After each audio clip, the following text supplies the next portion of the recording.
ಎರಡು ಅರಸುಗಳು ಅಧ್ಯಾಯ 11. ಅಹಜ್ಯನು ಮರಣ ಹೊಂದಿದನೆಂಬುದನ್ನು ಅವನ ತಾಯಿಯಾದ ಅತಲ್ಯಳು ಕೇಳಿದಾಗ ಪಕ್ಕನೆ ರಾಜಸಂತಾನದವರನ್ನೆಲ್ಲ ಸಂಹರಿಸಿಬಿಟ್ಟಳು.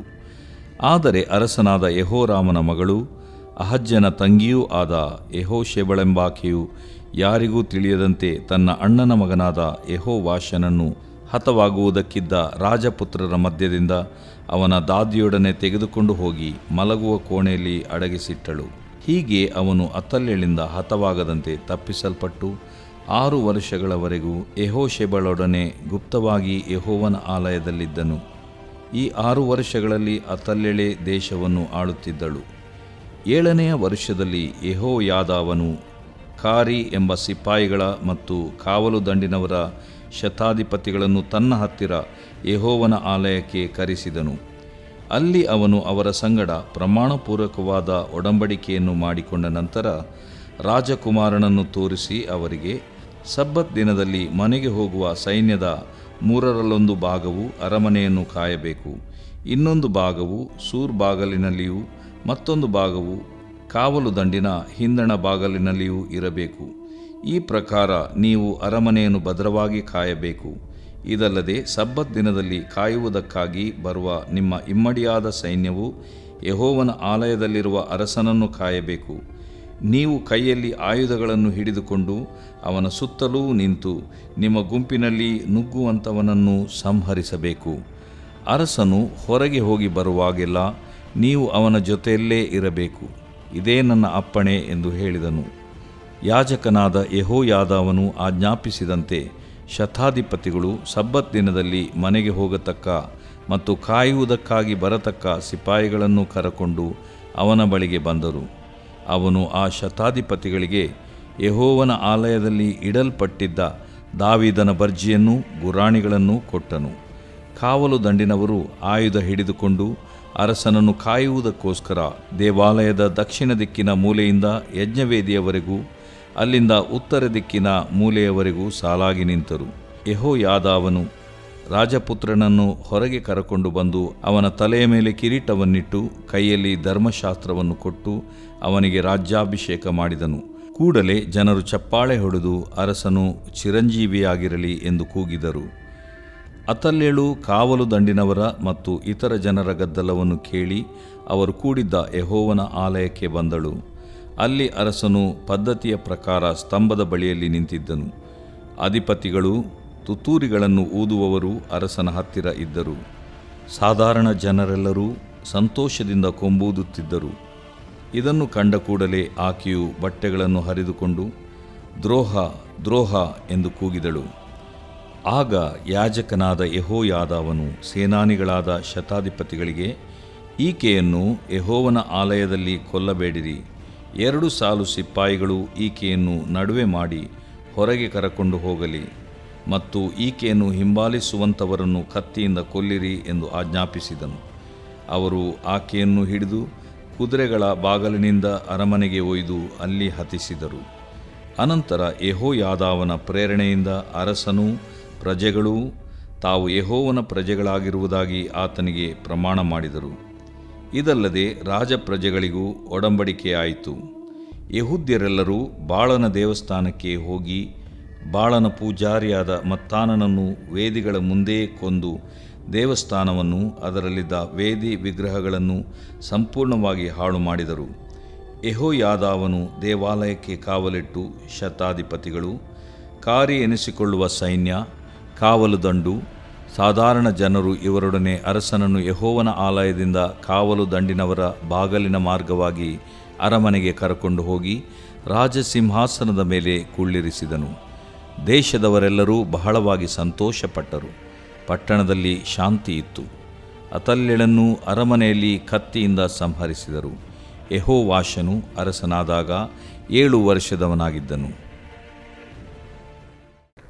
ದೇವರು ಪ್ರೀತಿಸಿದ ಪ್ರೀತಿಯ ಬಿಗ್ ಜೆ ಟಿವಿ ಪ್ರಿಯ ವೀಕ್ಷಕರಿಗೆ ನಮ್ಮ ಕರ್ತನಾದ ಯೇಸು ಕ್ರಿಸ್ತನ ಹೆಸರಿನಲ್ಲಿ ನಿಮ್ಮನ್ನು ವಂದಿಸಿ ಸ್ವಾಗತ ಬಯಸ್ತಿದೆ. ಬನ್ನಿರಿ, ಇಂದು ಒಟ್ಟಾಗಿ ದೇವರ ವಾಕ್ಯವನ್ನು ನಾವು ಅಧ್ಯಯನ ಮಾಡಿಕೊಳ್ಳೋಣ. ಇಂದಿನ ನಮ್ಮ ಅಧ್ಯಯನ 2ನೇ ಅರಸುಗಳ ಗ್ರಂಥ, the second book of Kings, chapter 11, 11ನೇ ಅಧ್ಯಾಯ. 11ನೇ ಅಧ್ಯಾಯವನ್ನು ಅಧ್ಯಯನ ಮಾಡಿಕೊಳ್ಳೋದಕ್ಕೆ ಮುಂಚಿತವಾಗಿ 10ನೇ ಅಧ್ಯಾಯದಲ್ಲಿ ಬಹಳಷ್ಟು ಆಶ್ಚರ್ಯವಾದಂಥ ಒಂದು ಸಂಗತಿ ಕಾದಿದೆ. ಅದನ್ನು ನಾನು ಹೇಳಲೇಬೇಕು. ಏನಂದರೆ, ಈ ಯೇಹು ಎಂಬಂಥ ಒಬ್ಬ ಸಿಪಾಯಿ, ಒಬ್ಬ ಸೈನ್ಯಾಧಿಕಾರಿ ಅಥವಾ ಸೇನಾಪತಿ ಆಗಿದ್ದಂಥವನು, ಅವನು ಇಸ್ರಾಯೇಲ್ರ ಅರಸನನ್ನು ಸಂಹರಿಸಿ ಅವನು ಅರಸನಾಗ್ತಾನೆ. ಯೇಹು ಅರಸನಾದ ಮೇಲೆ ಬಹಳಷ್ಟು ಇಸ್ರಾಯೇಲ್ರಲ್ಲಿ ಸುಧಾರಣೆಯನ್ನು ತರ್ತಾನೆ. ಅವನು ಭಾಳ ಬಲಿಷ್ಠನಾದಂಥ ಒಬ್ಬ ರಾಜನಾಗಿದ್ದನು. ಯಾಕಂದರೆ ಆಗ್ತಾನೆ ಫ್ರೆಶ್ ಆಗಿ ಎಲಿಷನ ಮುಖಾಂತರವಾಗಿ, ಎಲಿಷನು ಒಬ್ಬ ಪ್ರವಾದಿಯನ್ನು, ಒಬ್ಬ ಕಿರಿಯ ಪ್ರವಾದಿಯನ್ನು, ಒಬ್ಬ ಸ್ಟೂಡೆಂಟನ್ನು ಅಂತ ಹೇಳ್ಬೋದು, ಅಥವಾ ಪ್ರವಾದಿ ಮಂಡಳಿಯವರಿಂದ ಒಬ್ಬ ಸೇವಕನನ್ನು ಕಳಿಸಿ ಹೋಗಿ ಕುಪ್ಪಿಯಲ್ಲಿ ಎಣ್ಣೆಯನ್ನು ತಕ್ಕೊಂಡು ಹೋಗಿ ಯೇಹುವಿನ ಮೇಲೆ ಅಭಿಷೇಕಿಸಿ ಇಸ್ರಾಯೇಲ್ರ ಅರಸನಾಗ್ತಿ ಅಂತ ಹೇಳು ಪ್ರವಾದಿನಿ ಅಂತ ಕಳಿಸಿದಾಗ, ಸಾಮಾನ್ಯವಾದಂಥ ಸೇನಾಪತಿಗಳು ಎಲ್ಲರೂ ಕೂತ್ಕೊಂಡಿದ್ದಂಥ ವೇಳೆಯಲ್ಲಿ ಇವನು ಕೂಡ ಇದ್ದಾಗ ಇವನು ಅರಸನಾಗ್ತಾನೆ. ಅರಸನಾದ ಕೂಡಲೇ ಬಂದು ಇಬ್ಬರು ರಾಜರನ್ನು, ಅದು ಭಾಳ ಸ್ಟ್ರಾಂಗ್ ಆಗಿರುವಂಥ ಇಸ್ರಾಯೇಲ್ರ ರಾಜನು ಮತ್ತು ಯೆಹೂದದ ರಾಜನು, ಇಬ್ಬರ ಮೇಲೆ ಹೋರಾಡಿ ಗೆಲ್ತಾನೆ. ಮತ್ತು ಅವರಿಬ್ಬರು ಓಡಿ ಹೋಗ್ತಾರೆ ಅವನ ಹತ್ರ. ಆದರೂ ಕೂಡ ಬಿಡೋದಿಲ್ಲ, ಅವರು ಸಂಹರಿಸಲ್ಪಡ್ತಾರೆ. ಅದಾದ ನಂತರ ಈಜಬೇಲಳು ರಾಣಿಯನ್ನು, ಸೀನಿಯರ್ ಆಗಿರುವಂಥ ರಾಣಿಯನ್ನು ಕೂಡ ಅವನು ಮರಣದಂಡನೆ ವಿಧಿಸ್ತಾನೆ. ಅದಾದ ನಂತರ ಆಹಾಬನ 70 ಮಂದಿ ರಾಜಪುತ್ರರು, ಅವರಿಗೆ ಮರಣದಂಡನೆಯನ್ನು ವಿಧಿಸ್ತಾನೆ. ಅದಾದ ನಂತರ ಲೆಕ್ಕವಿಲ್ಲದಷ್ಟು ಬಾಳನ ಪ್ರವಾದಿಗಳು ದೇಶದಲ್ಲಿ ದೇವರ ವಾಕ್ಯಕ್ಕೆ ವಿರುದ್ಧವಾಗಿ, ಮೋಶೆಯ ಧರ್ಮಶಾಸ್ತ್ರಕ್ಕೆ ವಿರುದ್ಧವಾಗಿ, ದೇವ ಜನರೊಳಗೇನೆ ಅವರು ದೇವ ಜನರನ್ನು ಪಾಪಕ್ಕೆ ಪ್ರೇರೇಪಿಸಿದ್ದರಿಂದ ಒಬ್ಬರನ್ನು ಬಿಡದೆ ಎಲ್ಲರನ್ನು ಕೂಡ ಅವನು ಮರಣದಂಡನೆ ಮೋಶೆಯ ಧರ್ಮಶಾಸ್ತ್ರ ಪ್ರಕಾರವಾಗಿ ವಿಧಿಸಿ ಸಂಪೂರ್ಣವಾಗಿ ದೇಶವನ್ನು ಕ್ಲೀನ್ ಮಾಡಿಬಿಡ್ತಾನೆ. ಅಂದರೆ ಆತ್ಮಿಕ ಶುದ್ಧಿಯನ್ನು ತರ್ತಾನೆ, ದೇವರ ವಾಕ್ಯಾನುಸಾರವಾಗಿ ನಡ್ಕೊಳ್ತಾನೆ. ಆದರೂ ಕೂಡ ಅವನು ಏನು ಮಾಡ್ತಾನೆ, ಒಂದು ಇಸ್ರಾಯೇಲ್ರಲ್ಲಿ ಬಾಳನ ಪೂಜೆಯನ್ನು ನಿಲ್ಲಿಸಿದ್ದು ಅಷ್ಟರವರೆಗೆ ಚೆನ್ನಾಗಿತ್ತು. ಆದರೆ ಅವನು ಇಸ್ರಾಯೇಲರನ್ನು ಪಾಪಕ್ಕೆ ಪ್ರೇರೇಪಿಸಿದ ನೆಬಾಟನ ಮಗನಾದ ಯಾರೊಬ್ಬಾಮನ ಮಾರ್ಗವನ್ನು ಬಿಡದೆ ಬೇತೇಲ್, ದಾನ್ ಎಂಬ ಊರುಗಳಲ್ಲಿದ್ದ ಚಿನ್ನದ ಬಸವಗಳನ್ನು ಪೂಜಿಸುತ್ತಿದ್ದನು. ಈ ರೀತಿಯಾಗಿ ಎರಡು ಕಡೆ, ಯಾಕಂದರೆ ಈ ಯಾರೊಬ್ಬಾಮನು ಏನು ಮಾಡಿಬಿಡ್ತಾನೆ, ಎರಡು ಕಡೆಗಳಲ್ಲಿ ಅವನು ಇಸ್ರಾಯೇಲ್ನಲ್ಲಿ ಜನರು ಯೆರೂಸಲೇಮ್ಗೆ ಆರಾಧನೆಗಾಗಿ ಹೋಗಬಾರ್ದು ಅಂತ ಹೇಳಿಬಿಟ್ಟು ಅವನು ಇಸ್ರಾಯೇಲ್ನಲ್ಲಿ ದಾನ್ ಬೇತೇಲ್ ಅಥವಾ ಬೇತೇಲ್ ದಾನ್, ಬೇತೇಲ್ ಅಂತ ಹೇಳಿದ್ರೆ ದೇವರ ಮನೆ, ಅದು ನಿಜವಾಗಿ ದೇವರ ಮನೆಯಾಗಿರೋದಿಲ್ಲ ಆ ಕಾಲದಲ್ಲಿ. ಯಾಕಂತೇಳಿದರೆ ಅಲ್ಲಿ ಬಸವ ಮೂರ್ತಿಯನ್ನು ಅಲ್ಲಿ ಇಟ್ಟು ಅವರು ಬಸವಗಳನ್ನು, ಅಲ್ಲಿ ಒಂದು ಬಸವ ಮೂರ್ತಿ, ಇಲ್ಲೊಂದು ಬಸವ ಮೂರ್ತಿಯನ್ನು ಇಟ್ಟು ಅವರು ಪೂಜಿಸುವಂತೆ ಮಾಡ್ತಾನೆ ದಾನ್ನಲ್ಲಿ ಮತ್ತು ಬೇತೇಲ್ನಲ್ಲಿ. ಆ ರೀತಿಯಾಗಿ ಪೂಜಿಸುತ್ತಿದ್ದಾಗ, ವಿಗ್ರಹಾರಾಧನೆಯನ್ನು ಮಾಡುತ್ತಿದ್ದಾಗ ದೇವರು ಮಾತಾಡ್ಬೋದಾ ಅಂತ ವ್ಯಕ್ತಿ ಹತ್ರ ಮಾತಾಡಿದನು. ಆಶ್ಚರ್ಯ. 2ನೇ ಅರಸುಗಳ ಗ್ರಂಥ 10ನೇ ಅಧ್ಯಾಯ 30ನೇ ವಚನದಲ್ಲಿ, ಯೆಹೋವನು ಯೇಹುವಿಗೆ ಮಾತನಾಡಿ ಒಂದು 5 ವಿಷಯಗಳನ್ನು ಹೇಳ್ತಾನೆ. ಒಂದು, ನೀನು ನನ್ನ ದೃಷ್ಟಿಗೆ ಸರಿಯಾದದ್ದನ್ನು ನಡೆಸಿದ್ದಿ. ವಾವ್,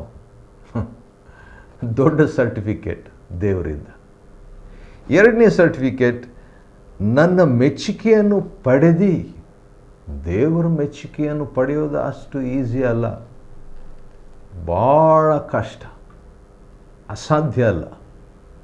ಯಾಕಂದರೆ ನಮ್ಮ ಕರ್ತನಾದ ಯೇಸು ಕ್ರಿಸ್ತನು, ಈತನು ನನ್ನ ಪ್ರಿಯನಾಗಿರುವ ನನ್ನ ಮಗನು, ಈತನನ್ನು ಮೆಚ್ಚಿದ್ದೇನೆ ಎಂಬುದಾಗಿ ಯೇಸು ಕ್ರಿಸ್ತನು ತಂದೆ ದೇವರ ಮೆಚ್ಚುಗೆಯನ್ನು ಪಡೆದದ್ದು ಹೊಸ ಒಡಂಬಡಿಕೆಯಲ್ಲಿ ಮತ್ತಾಯ 3ರಲ್ಲಿ, ಲೂಕ 3ರಲ್ಲಿ 2 ಕಡೆ ದಾಖಲಿಸಲಾಗಿದೆ.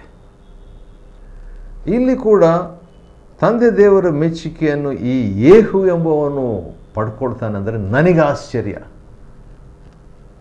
ಅಷ್ಟೇ ಅಲ್ಲದೆ ಆಹಾಬನ ಮನೆಯವ್ರನ್ನ ಕುರಿತು ನನ್ನ ಚಿತ್ತವನ್ನು ನೆರವೇರಿಸಿದಿ.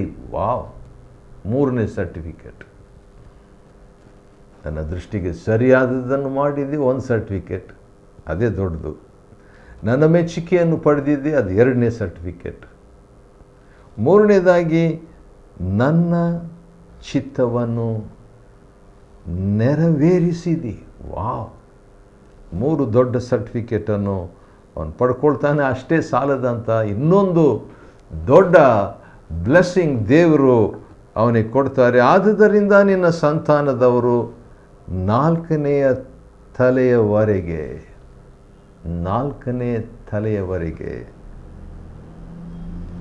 ಇಸ್ರಾಯೇಲ್ ಸಿಂಹಾಸನದ ಮೇಲೆ ಕೂತುಕೊಳ್ಳುವರು ಎಂದು ಹೇಳಿದರು. ದೊಡ್ಡ ಬ್ಲೆಸ್ಸಿಂಗ್.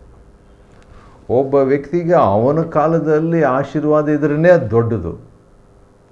ಅವನ ಮಕ್ಕಳ ಮೊಮ್ಮಕ್ಕಳ ಎಂಬುದಾಗಿ ಹೇಳುವಾಗಲೇ ಅದು ದೊಡ್ಡದು. ಯಾಕಂದರೆ ಈಗಾಗಲೇ 3 ತಲೆಮಾರುಗಳಾಗೋದು. ಆದರೆ ನಿನ್ನ ಸಂತಾನದವರು 4ನೇ ತಲೆಯವರೆಗೂ ಇಸ್ರಾಯೇಲ್ ಸಿಂಹಾಸನದ ಮೇಲೆ ಕೂತ್ಕೊಳ್ಳುವರು ಅಂತ ಹೇಳ್ತಾನೆ. ಆದರೂ ಕೂಡ ಅವನು ಪಾಪವನ್ನು ಮುಂದುವರಿಸ್ತಾನೆ, ಪೂರ್ಣ ಮನಸ್ಸಿನಿಂದ ಕೈಕೊಳ್ಳೋದಿಲ್ಲ ಅಂತ 31ನೇ ವಚನ. ಒಬ್ಬ ವ್ಯಕ್ತಿ ಪೂರ್ಣ ಮನಸ್ಸಿನಿಂದ ದೇವರನ್ನು ಕೈಕೊಳ್ಳದಿದ್ದರೂ, ಹಿಂಬಾಲಿಸದಿದ್ದರೂ ದೇವರ ಯೋಜನೆ, ವಾವ್, ದೇವರ ಯೋಜನೆ ಆ ವ್ಯಕ್ತಿಯ ಕುರಿತಾಗಿ ಇರುತ್ತದೆ ಎಂಬ ದೊಡ್ಡ ಮಾತು ಇದರಿಂದ ನಾವು ಕಲಿಬೋದು. ಸರಿ, 11ನೇ ಅಧ್ಯಾಯಕ್ಕೆ ನಾವು ಹೋಗಬೇಕು. ಯಾಕಂದರೆ 2ನೇ ಅರಸುಗಳ ಗ್ರಂಥ 11ನೇ ಅಧ್ಯಾಯದಲ್ಲಿ ಇಸ್ರಾಯೇಲ್ರ ಮೊದಲನೇ ರಾಣಿಯ ಕುರಿತಾಗಿ ನಾವು ನೋಡ್ತೇವೆ ರೀ. ಯೆಹೂದದ ರಾಣಿಯಾಗಿರುವಂಥ ಅಥಲ್ಯಳ ಕುರಿತಾಗಿ ನಾವು ನೋಡ್ತೀವಿ. ಇಸ್ರಾಯೇಲ್, ಯೆಹೂದ ಮೊದಲು ಒಟ್ಟಿಗೆ ಇಸ್ರಾಯೇಲ್ ಅಂತ ಇತ್ತು. ಸೌಲನ ಕಾಲದಲ್ಲಿ, ಅನಂತರ ದಾವಿದನ ಕಾಲದಲ್ಲಿ, ಅನಂತರ ಸೊಲೊಮೋನನ ಕಾಲದಲ್ಲಿ, ಅನಂತರ ಆ ದೇಶ 2 ಭಾಗ ಆಗೋಯಿತು. ಇಸ್ರಾಯೇಲ್ ಅಂದರೆ 10 ಗೋತ್ರದವರು ಇಸ್ರಾಯೇಲ್ರು. ಯೆಹೂದ 2 ಗೋತ್ರದವರು ಅಂದರೆ ಯೆಹೂದ ಮತ್ತು ಬೆನ್ಯಾಮೀನ್. ಈ 2 ಗೋತ್ರದವರು ಅಲ್ಪಸಂಖ್ಯಾತರು. ಆದರೂ ಕೂಡ ಅವರ ವಿಷಯದಲ್ಲಿ ದೇವರ ಯೋಜನೆ ಬಹಳ ಸಕಾರಾತ್ಮಕವಾಗಿತ್ತು. ಇವರ ವಿಷಯದಲ್ಲಿ ದೇವರ ಆಶೀರ್ವಾದ ಅಷ್ಟೇನು ಇರಲಿಲ್ಲ. ಅದಕ್ಕೆ ಕಾರಣ ಯೆಹೂದದವರು ದೇವರ ಭಯಭಕ್ತಿಯುಳ್ಳವರಾಗಿ ದೇವರ ವಾಕ್ಯವನ್ನು ಕೈಕೊಂಡು ನಡೀತಾ ಇದ್ದರು. ಆದ ಕಾರಣ ದೇವರ ಪಕ್ಷಪಾತಿ ಇಲ್ಲ. ಯಾವ ಗ್ರೂಪ್ ಆಗಿದ್ರೇನು, ಯಾವ ರಾಜ್ಯವಾಗಿದ್ರೇನು, ಆದ ಕಾರಣ ದೇವರು ಯೆಹೂದದವರನ್ನು ಹೆಚ್ಚಾಗಿ ಆಶೀರ್ವದಿಸನು. ಆದರೂ ಕೂಡ ಅವರು ತಪ್ಪು ಮಾಡಿದಾಗ ಅವರನ್ನು ಕೂಡ ಪಕ್ಷಪಾತವಿಲ್ಲದೆ ಶಿಕ್ಷೆ ಕೊಟ್ಟನು. ಇಲ್ಲಿ ಸುಮಾರು 19 ಅರಸರಿರ್ತಾರೆ ಇಸ್ರಾಯೇಲ್ನಲ್ಲಿ ಆಳ್ವಿಕೆ ಮಾಡಿದವರು. ಇಲ್ಲಿ ಕೂಡ ಯೆಹೂದದಲ್ಲಿ 19 ಅರಸರು ಆಳ್ವಿಕೆ ಮಾಡ್ತಾರೆ. ಆದರೆ ಪ್ಲಸ್ 1 ರಾಣಿ ಈ ಯೆಹೂದದಲ್ಲಿ ಆಳ್ವಿಕೆ ಮಾಡಿದ. ಆಕೆ ಹೆಸರು ಅಥಲ್ಯ. ಅಥಲ್ಯ ಅಂದರೆ ಯೆಹೋವನ ಒಂದು ಒತ್ತಾಯ ಅಥವಾ ಯೆಹೋವನ ಒಂದು ಒತ್ತಡ ಅಥವಾ ಯೆಹೋವನ ಒಂದು ಬಲ ಎಂಬ ಅರ್ಥವುಳ್ಳಂಥ ಹೆಸರು ಅಥಲ್ಯ. ಅಹಜ್ಯನು ಮರಣ ಹೊಂದಿದ್ದಾನೆಂಬುದನ್ನು ಅವನ ತಾಯಿಯಾದ ಅಥಲ್ಯಳು ಕೇಳಿದಾಗ ಪಕ್ಕನೆ ರಾಜ ಸಂತಾನದವರನ್ನೆಲ್ಲ ಸಂಹರಿಸಿಬಿಡ್ತಾಳೆ. ಯಾಕಂದರೆ ತಾನು ರಾಣಿ ಆಗಬೇಕಂತ. ಎಲ್ಲ ಅಹಜ್ಯನ ಎಲ್ಲ ರಾಜ ಸಂತಾನದವ್ರನ್ನು ಆಕಿ ಸಾಯಿಸಿಬಿಡ್ತಾಳೆ. ಆದರೆ ಒಬ್ಬ ರಾಜಪುತ್ರನು ತಪ್ಪಿಸ್ಕೊಳ್ತಾನೆ. ಅದೇ ಆಶ್ಚರ್ಯ ಈ ಕಥೆಯಲ್ಲಿ. ಅದು ಹೇಗೆ ಅಂತ ಹೇಳ್ಬಿಟ್ಟು ನೋಡುವಾಗ, ಅರಸನಾದ ಯೋರಾಮನ ಮಗಳು ಅಹಜ್ಯನ ತಂಗಿಯೂ ಆದ ಯೆಹೋಷೆಬಳು ಅಂತ ಹೇಳಿದ್ರೆ ಯೆಹೋವನು ಹರಕೆ ಮಾಡಿದ್ದಾನೆ. ದೇವರ ಕುರಿತಾಗಿ ನೋಡುವಾಗ ದೇವರು ಹರಕೆಯಿಂದ ಬಂದ ಎಂಬ ಅರ್ಥ ಕೊಡ್ತದೆ. ದೇವರು ಹರಕೆ ಅಥವಾ ದೇವರ ಪ್ರಮಾಣ, ದೇವರ ಒಂದು ಸಾಕ್ಷಿ ಎಂಬ ಅರ್ಥವನ್ನು ಕೊಡುವಂಥ ಹೆಸರು ಈ ಶೇಬಾ ಅಂದರೆ ಹರಕೆ, ಪ್ರಾಮಿಸ್, ಸಾಕ್ಷಿ. ಯೆಹೋವನ ಸಾಕ್ಷಿ ಎಂಬಂಥ ಈಕೆ ನಿಜವಾಗಿಯೂ ದೇವರಿಗೆ ಸಾಕ್ಷಿಯಾಗಿ ಇದ್ಲು. ಯಾಕಂತ ಹೇಳಿದ್ರೆ ಈಕೆ ಏನು ಮಾಡ್ತಾಳೆ, ಯಾರಿಗೂ ತಿಳಿಯದಂತೆ ಈ ಎರಡು ರಾಜ್ಯ, ಇಸ್ರಾಯೇಲ್ ರಾಜ್ಯ ಮತ್ತು ಯಹೂದ ರಾಜ್ಯದಲ್ಲಿ ಒಂದು ಬೀಗತನ ಅವರಿಗಿತ್ತು. ಅಹಾಬನ ಮುಖಾಂತರವಾಗಿ, ಅಹಾಬನ ನಂತರ ಕೂಡ ಅವರಿವರಲ್ಲಿ ಆಪೋಸಿಟ್ ಒಂದು ರೀತಿಯಿಂದ ವಿರುದ್ಧವಾಗಿದ್ದರೂ ಕೂಡ ಆ ಬೀಗತನ ಅವರಲ್ಲಿತ್ತು. ಆದ ಕಾರಣ ಈ ಯೋಷೇಬಳು ಏನು ಮಾಡ್ತಾಳೆ, ಯಾರಿಗೂ ತಿಳಿಯದಂತೆ ತನ್ನ ಅಣ್ಣನಾದ ಅಥವಾ ಅಣ್ಣನ ಮಗನಾದ ಯೆಹೋವಾಷನನ್ನು ಹತವಾಗುವುದಕ್ಕಿದ್ದ ರಾಜಪುತ್ರರ ಮಧ್ಯದಿಂದ ಅವನ ದಾದಿಯೊಡನೆ ತೆಗೆದುಕೊಂಡು ಹೋಗಿ ಮಲಗುವ ಕೋಣೆಯಲ್ಲಿ, ಆಶ್ಚರ್ಯ, ಮಲಗುವ ಕೋಣೆಯಲ್ಲಿ ಅವನನ್ನು ಅಡಗಿಸ್ಬಿಡ್ತಾಳ್ರಿ. ಆ ರೀತಿಯಾಗಿ ಎಷ್ಟು ವರ್ಷ ಇಟ್ಟಿರ್ಬೋದು ಮಲಗುವ ಕೋಣೆಯಲ್ಲಿ, ಬೆಡ್ರೂಮ್ನಲ್ಲಿ ಒಂದು ಮಗುವನ್ನು ಇಡೋದು ಭಾಳ ಕಷ್ಟ.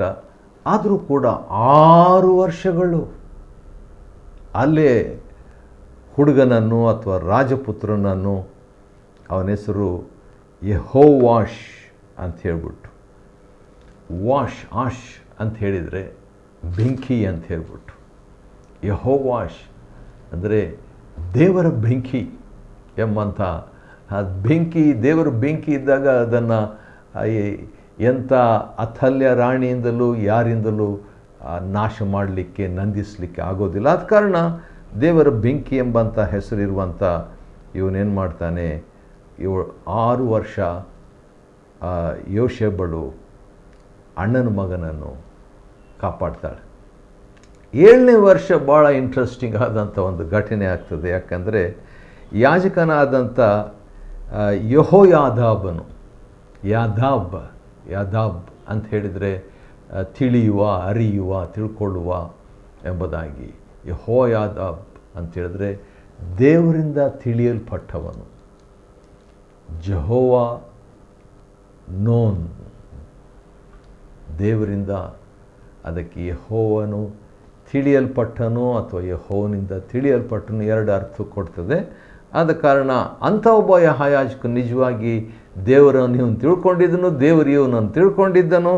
ಅಂಥವನೇನು ಮಾಡ್ತಾನೆ, ತನ್ನ ಕಾವಲು ದಂಡಿನವರ ಶತಾಧಿಪತಿಗಳನ್ನು ಹತ್ತಿರಕ್ಕೆ ಕರೆಸ್ಬಿಟ್ಟು ಯೆಹೋವನ ಆಲಯದಲ್ಲಿ ಕರೆಸ್ಬಿಟ್ಟು ಏನು ಮಾಡ್ತಾನೆ, 3 ಗ್ರೂಪ್ ಮಾಡಿಬಿಟ್ಟು ಅವರನ್ನು, ರಾಜ್ಕುಮಾರನನ್ನು ಕಾಪಾಡುವಂತೆ ಇನ್ಸ್ಟ್ರಕ್ಷನ್ಸ್ ಕೊಡ್ತಾನೆ. ಇನ್ಸ್ಟ್ರಕ್ಷನ್ಸ್ ಕೊಡೋ ಮುಂಚಿತವಾಗಿ ಭಾಳ ಆಶ್ಚರ್ಯವಾದಂಥ ಒಂದು ಕೆಲಸ ಮಾಡ್ತಾನೆ. ನನಗೆ ಭಾಳ ಇಷ್ಟವಾಯಿತು, ನನಗೆ ಭಾಳ ಟಚ್ ಆಯಿತು, ಸ್ಪರ್ಶವಾಯಿತು. ಅದೇನಂತ ಹೇಳಿದ್ರೆ 2ನೇ ಅರಸುಗಳ ಗ್ರಂಥ 11ನೇ ಅಧ್ಯಾಯದ 4ನೇ ವಚನದಲ್ಲಿದೆ. ಅದೇನಂತ ಹೇಳಿದರೆ, ಅವನು ಅಂದರೆ ಈ ಯಾಜಕನಾದ ಯೆಹೋಯಾದಾಬನು ಏನು ಮಾಡ್ತಾನೆ, ಈ ಸಿಪಾಯಿಗಳು ಮತ್ತು ಕಾವಲು ದಂಡಿನವರು ಅವರ ಶತಾಧಿಪತಿಗಳು ಇವರೆಲ್ಲ ಇದ್ದಾರಲ್ಲ, ಅವರನ್ನೆಲ್ಲ ಕರ್ಕೊಂಡು ಅವರ ಜೊತೆಯಲ್ಲಿ ಒಂದು ಒಡಂಬಡಿಕೆಯನ್ನು ಮಾಡಿಕೊಂಡು, he made A covenant with them.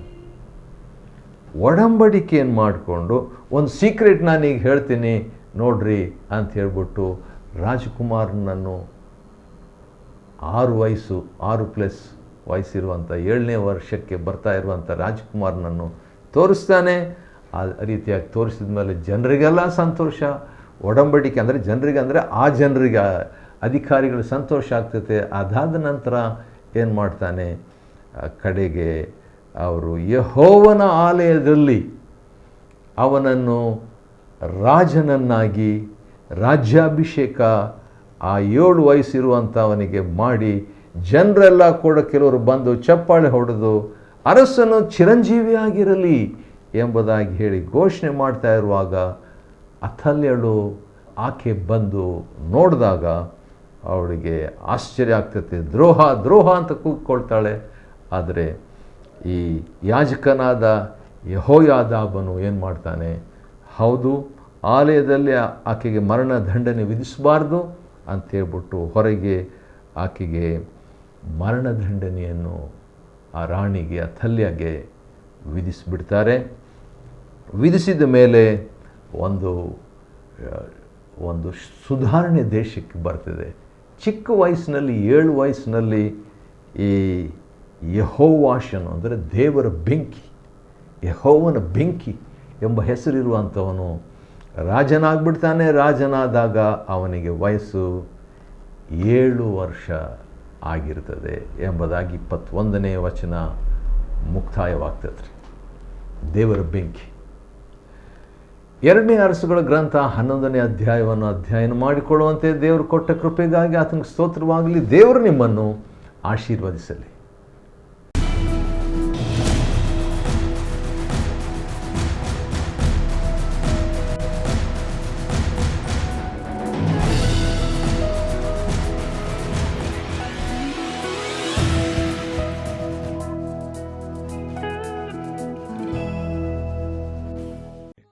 Chapter 11. And when Athaliah, the mother of Ahaziah, saw that her son was dead, she arose and destroyed all the seed royal. But Jehosheba, the daughter of King Joram, sister of Ahaziah, took Joash the son of Ahaziah, and stole him from among the king's sons which were slain. And they hid him, even him and his nurse, in the bedchamber from Athaliah, so that he was not slain. And he was with her hid in the house of the Lord 6 years. And Athaliah did reign over the land. And the 7th year Jehoiada sent and fetched the rulers over hundreds, with the captains and the guard, and brought them to him into the house of the Lord, and made a covenant with them, and took an oath of them in the house of the Lord, and shewed them the king's son. And he commanded them, saying, This is the thing that ye shall do. A 3rd part of you that enter in on the Sabbath shall even be keepers of the watch of the king's house. And a 3rd part shall be at the gate of Sur, and a 3rd part at the gate behind the guard. So shall ye keep the watch of the house, that it be not broken down. And 2 parts of all you that go forth on the Sabbath, even they shall keep the watch of the house of the Lord about the king. And ye shall compass the king round about, every man with his weapons in his hand. And he that cometh within the ranges, let him be slain. And be ye with the king as he goeth out, and as he cometh in. And the captains over the hundreds did according to all things that Jehoiada the priest commanded. And they took every man his men that were to come in on the Sabbath, with them that should go out on the Sabbath, and came to Jehoiada the priest. And to the captains over hundreds did the priest give King David spears and shields that were in the temple of the Lord. And the guards stood every man with his weapons in his hand round about the king, from the right corner of the temple to the left corner of the temple, along by the altar and the temple. And he brought forth the king's son, and put the crown upon him, and gave him the testimony. And they made him king, and anointed him. And they clapped their hands, and said, God save the king. And when Athaliah heard the noise of the guard and of the people, she came to the people into the temple of the Lord. And when she looked, behold, the king stood by a pillar, as the manner was, and the princes and the trumpeters by the king. And all the people of the land rejoiced and blew with trumpets. And Athaliah rent her clothes, and cried, Treason! Treason! But Jehoiada the priest commanded the captains of the hundreds, the officers of the host, and said unto them, have her forth without the ranges, and him that followeth her kill with the sword. For the priest had said, Let her not be slain in the house of the Lord. And they laid hands on her, and she went by the way by which the horses came into the king's house, and there was she slain. And Jehoiada made a covenant between the Lord and the king and the people, that they should be the Lord's people, between the king also and the people. And all the people of the land went into the house of Baal, and brake it down. His altars and his images brake they in pieces thoroughly, and slew Mattan the priest of Baal before the altars. And the priest appointed officers over the house of the Lord. And he took the rulers over hundreds, and the captains, and the guard, and all the people of the land. And they brought down the king from the house of the Lord, and came by the way of the gate of the guard to the king's house. And he sat on the throne of the kings. And all the people of the land rejoiced, and the city was in quiet, and they slew Athaliah with the sword beside the king's house. 7 years old was Jehoash when he began to reign.